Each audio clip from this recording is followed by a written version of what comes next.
So, if you're new here, I'm Shay. I'm a PhD candidate at Harvard, and I'm helping you stay human in the age of AI. So, if you're new here, be sure to like, comment, and subscribe. And also, specifically, comment below what are some of your concerns about AI? Let me know your thoughts on these 3 quick points that I'm about to give you about how you can regain a sense of control and agency. So, as AI is growing at a really quick and substantial rate, I actually believe that we're heading towards an AI renaissance in the sense that people are going to start rediscovering what it means to be human in an AI saturated and digitally saturated world. I know the uncertainty, the rapid development of this technology, the way that it just seems like everything's a free for all is overwhelming.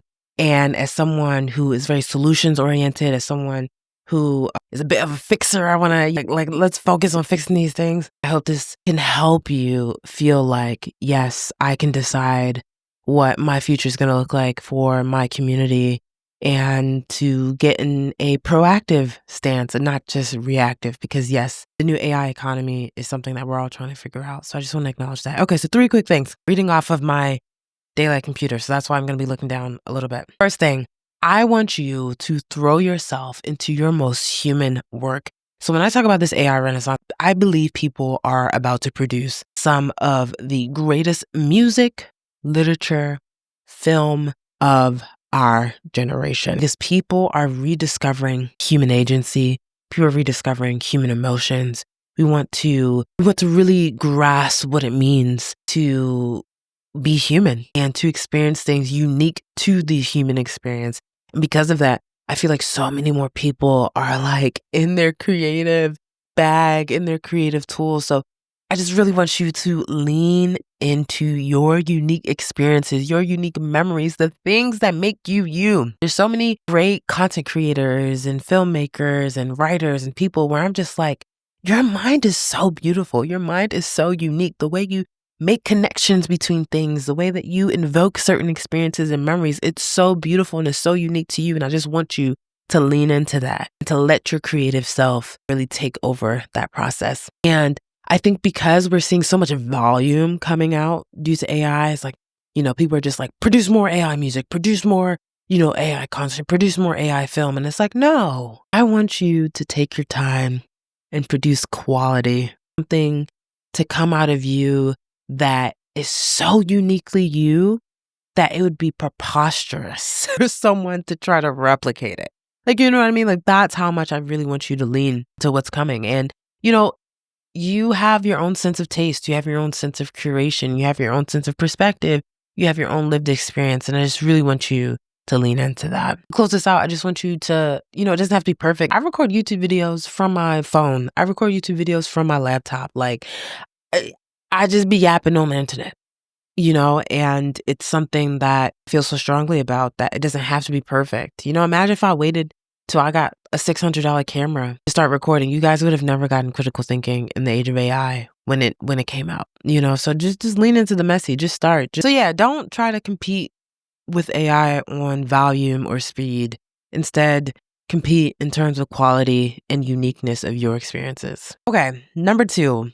I want you to relearn how to be in community. So as more and more people are seeking to be part of offline communities, to spend more time offline, we have to remember that being online for a lot of people was the first time that they actually got to choose their communities. Because when you're growing up, you don't necessarily, have full say and control about the communities that you were born into and that you had to go to school with and you had to go to work with and things of that sort. And I don't know if people are really ready to be part of a community. I don't know if people know what it means to be in community with people that you don't always necessarily like, And as we think about all these different offline opportunities, I mean, look at all the different clubs that are popping up, hobbies popping up, things of that sort. Those people that you are doing these offline activities with, you won't always agree with them. You won't always, be 100% on the same page with everything. So I just want us to just count the cost of what it means to be in community. What does it mean to,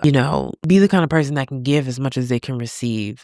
And yeah, I think there's just so much talk like things are going to be more analog. People want to do this, do it, but there's also some inconveniences that come with being a part of a community and engaging offline. And I just want us to be conscious of that and to relearn what it means to do this very difficult task. Because oftentimes being part of an offline community requires you to work with the people that's there, and you don't always get to pick and choose who you can be in community with. So I just want us to be conscious of that, to think about, how we're re-engaging with those around us from our local apartment complexes and coffee shops and community centers and things of that sort. Like, just be very conscious of how you're going to re-engage.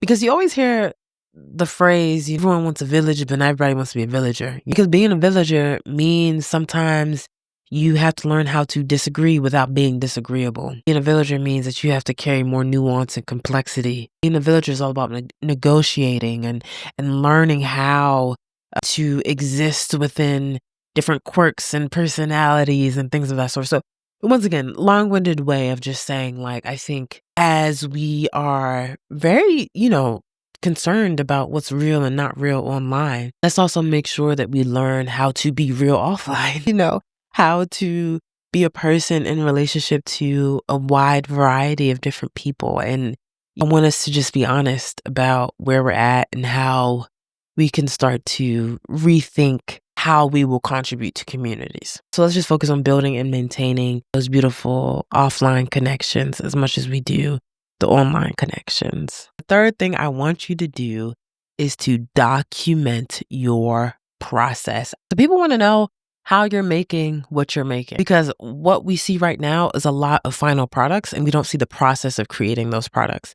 And, as AI blurs the boundaries between what's real and what's not real, I think more and more people should really lean into documenting the emotional whirlwind of creating your masterpieces that you want to for the AI renaissance and just beyond, just in general. I think it's going to be important to show what it takes to be the best at your craft and at what you do. I think it's important to, document how you're sourcing things, how you're, working through thorny issues, the decision-making process. Show us your thinking. Like, that's going to be so important. And like, for example, even right now, like, I don't always have the time to do a proper setup and to write the scripts that I want to write. But even me just documenting 3 quick points, like, that's part of documenting my process.